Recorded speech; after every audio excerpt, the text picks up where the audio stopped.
하나님 말씀은 열왕기하 10장 12절에서 17절까지의 말씀입니다. 열왕기하 10장 12절에서 17절입니다.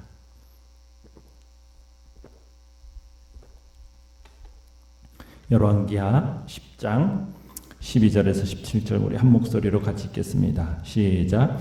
예후가 일어나서 사마리아로 가더니 도중에 목자가 양털 깎는 집에 이르러 예후가 유다의 왕 아하시아의 형제들을 만나 묻되 너희는 누구냐 하니 대답하되 우리는 아하시아의 형제라. 이제 왕자들과 태후의 아들들에게 문안하러 내려가노라 하는지라. 이르되 사로잡으라 하매 곧 사로잡아 목자가 양털 깎는 집 웅덩이 곁에서 죽이니 42명이 하나도 남지 아니하였더라. 예후가 거기에서 떠나가다가 자기를 맞이하러 오는 레갑의 아들 여호나답을 만난지라. 그의 안부를 묻고 그에게 이르되 내 마음이 내 마음을 향하여 진실함과 같이 내 마음도 진실하냐 하니 여호나답이 대답하되 그러하니이다. 이르되 그러면 나와 손을 잡자. 손을 잡으니 예후가 끌어 병거에 올리며 이르되 나와 함께 가서 여호와를 위한 나의 열심을 보라 하고 이에 자기 병거에 태우고 사마리아에 이르러 거기에 남아있는 바 아합에게 속한 자들을 죽여 진멸하였으니 여호와께서 엘리야에게 이르신 말씀과 같이 되었더라. 아멘. 오늘 말씀의 제목은 내 마음도 진실하냐라는 제목으로 말씀을 나눕니다. 예후가 지금 아합의 가문들을 지금 진멸하는 그런 자리에 있습니다. 이제 이스라엘에서 요람 왕과 또 이세벨까지도 이제 처단을 하고 나서 그리고서는 이제 사마리아로 길을 가고 있습니다. 지금 예후가 가고 있는 길은 지금 사마리아로 가는 주 도로는 아닙니다. 샛길이었습니다. 그런데 예후가 그곳에서 이미 살해된 아하시아의 친족들을 만나게 됩니다. 오늘 13절을 보시면은 내용과 문제 1번을 보시면 아하시아의 형제들은 어떤 상황에서 예후를 만났습니까? 지금 여기에서 나오는 아하시아의 형제들이라고 하는데 실제로는 역대하 22장 8절에 가보면 아하시아의 조카들입니다. 이 사람들은 지금 북이스라엘의 왕자들과 태후의 아들들에게 문안하기 위해서 지금 이스라엘로 향하고 있는 겁니다. 당시 북이스라엘의 아합 왕가와 남유다의 다윗 왕가는 지금 2대에 걸쳐서 혼인관계를 맺고 있었어요. 그렇기 때문에 양쪽 왕실들은 종종 상대 왕실을 방문하면서 문안하면서 우위를 다지었던 것 같습니다. 그러다가 마침 지금 이스라엘에서 쿠데타가 일어나지 않았습니까? 그러다 보니까 요람 왕을 비롯한 아합 왕가의 사람들과 또 남유다의 아하시아 왕까지 다 죽이고 지금 사마리아로 진격하고 있는 이 예후의 군대를 이 사람들이 만나게 된 겁니다. 예후가 이들의 신분에 대해서 묻습니다. 그러자 이 사람들은 영문을 전혀 모른 채 그들은 13절에 뭐라고 답변을 하고 있습니까? 우리는 아하시아의 형제들로서 이세벨 왕후와 왕자들과 왕의 친족들에게 지금 문안을 드리러 내려왔습니다. 이렇게 답변하고 있는 겁니다. 참 천진난만하게 대답한 거죠. 그러니까 아직 이들이 지금 아시아의 사망 소식도 못 들은 것 같고 북왕국에서 어떤 쿠데타가 일어났다는 소식을 접하지 못했던 것 같아요. 자, 이 말을 듣고 이미 이세벨과 아합 집안의 남자들을 모두 죽인 예후가 그냥 넘어갈 리가 없죠. 어떻게 하고 있습니까? 그래서 이 사람들을 한 구덩이에다 쳐놓고서는 모두 죽입니다. 자, 그 다음에 이제 15절로 가보시면은 예후가 사마리아로 가는 길에 자신을 맞이하러 나오는 다른 한 인물을 만나게 되는데 그 사람의 이름은 누구입니까?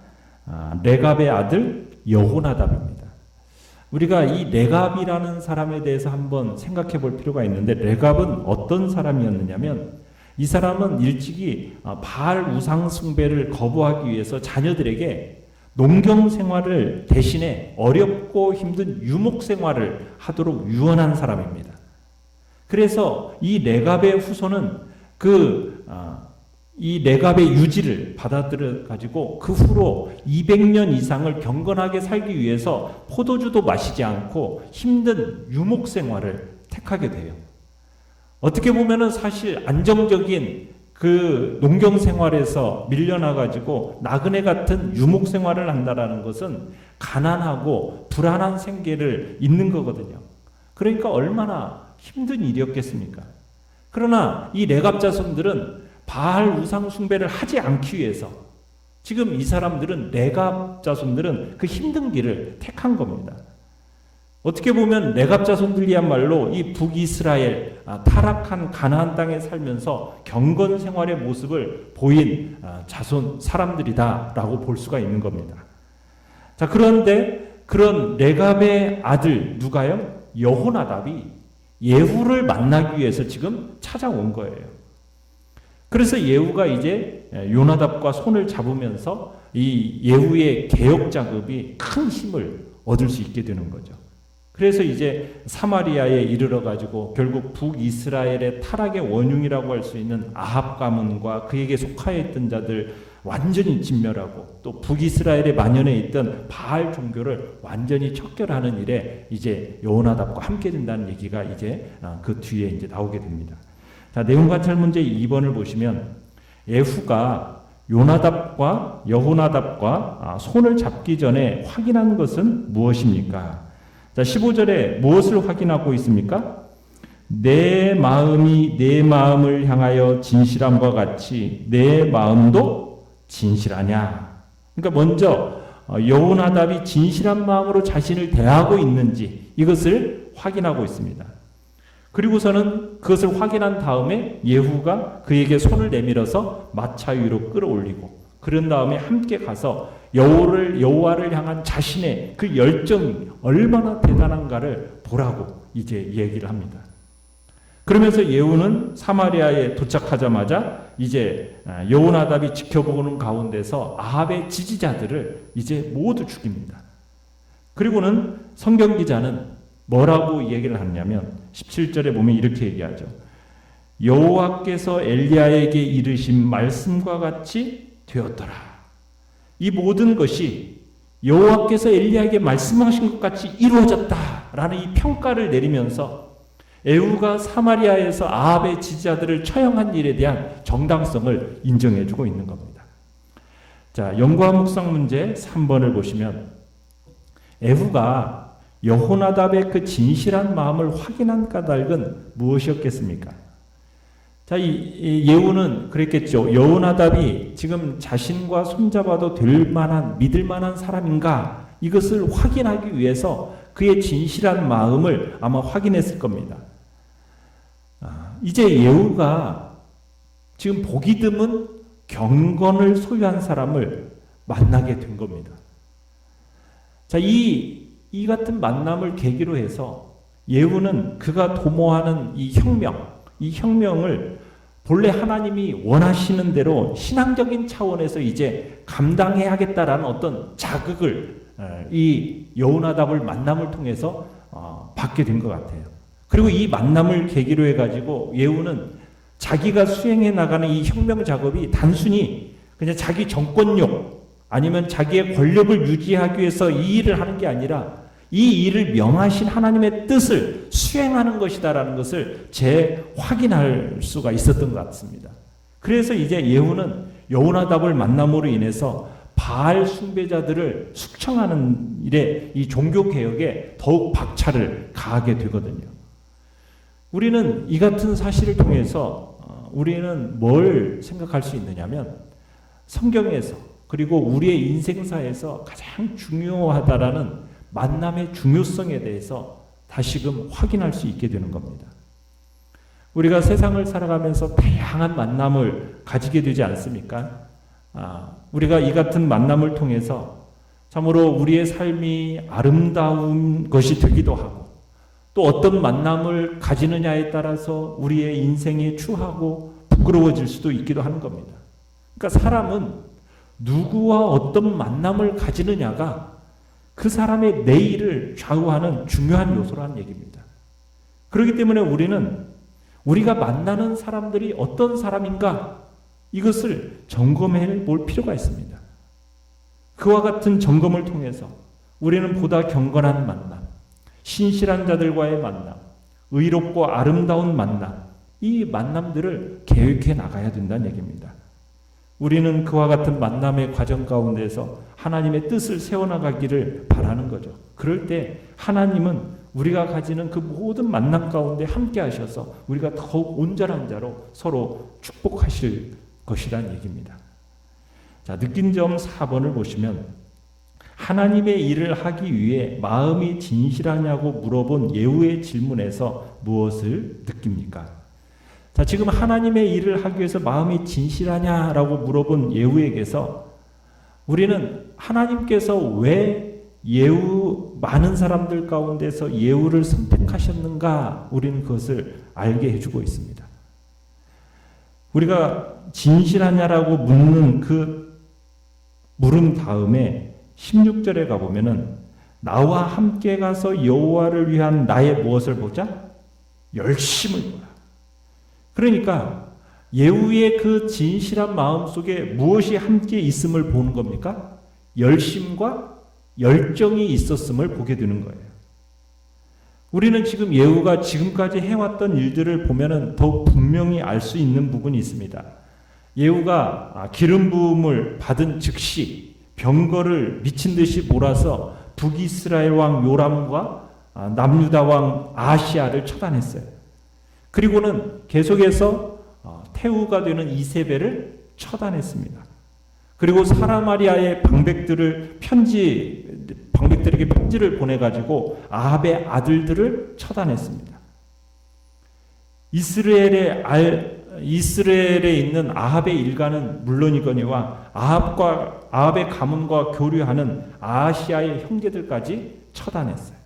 그러니까 이 예후는 하나님이 맡기신 일을 해나감에 있어서 조금도 주저함이 없이 하나님의 이 말씀대로 지금 순종의 길을 가라는데 마치 그 열정이 활화산과 같았다라고 해도 과언이 아니란 얘기입니다. 그러니까 뜨거운 열정과 뜨거운 열심 이것을 하나님이 그 중심에서 보셨다라는 거예요. 그러니까 하나님은 그 시대에 있어야 할 그 개혁 작업을 예후에게 맡기신 이유가 바로 그것이었습니다. 그의 마음속에 진실함과 더불어 열심과 열정이 있었다라는 거예요. 성경 전체에서 아름다운 사역을 감당했던 사람들, 교회 사회에 있어서 위대한 족적을 남겼던 믿음의 선배들에게서 우리가 동일하게 찾아볼 수 있는 공통점이 무엇입니까? 그 모든 사람은 열정과 열심으로 가득했다라는 거예요. 열정, 열의, 열심. 이것이 바로 우리가 소유해야 할 하나님께서 우리에게 맡겨주신 그 사역을 감당함에 있어서 꼭 필요한 성품임을 우리에게 보여주고 있습니다. 하나님은 몸이 건조하고 미적지근한 자세를 주님은 원치 않습니다. 하나님께서 라오디게아 교회를 향해서 뭐라고 얘기하고 있습니까? 차든지 뜨겁든지 하라는 거예요. 미지근함을 주님은 보실 수가 없다라는 거죠. 하나님이 원하시는 것은 바로 열정과 열의를 가진 그런 사람을 필요로 하시고 주님은 그 같은 자를 들어쓰기를 원하시는 것이죠. 우리는 진정 하나님께 선택받아 쓰임받는 사람이 되기를 원한다면 우리는 진실한 마음과 함께 그 열심이 주님 앞에서 나타나야 할 것입니다. 어떤 상황 속에서도 하나님을 위한 일이라면 적극적으로 주님 앞에서 진실한 마음을 가지고 열심과 열정을 가지고 가슴에 그 열정을 품고 나아가는 자, 그런 자를 주님은 오늘도 찾고 계시고 그런 자를 통해서 주의 일을 이루어 가시는 것입니다. 그런 복된 우리의 마음에 그런 은혜가 있기를 간절히 축원합니다. 자, 결단과 적용을 보시면 나는 진실하게 사람을 대하며 순전한 마음으로 사역을 감당하고 있습니까? 중심을 보시는 하나님을 기억하며 내 마음이 항상 진실할 수 있도록 기도합시다. 아멘. 오늘의 기도 같이 읽겠습니다. 시작. 하나님과 사람을 향해 언제나 진실할 수 있도록 성령께서 제 마음을 온전히 다스려 주소서. 아멘.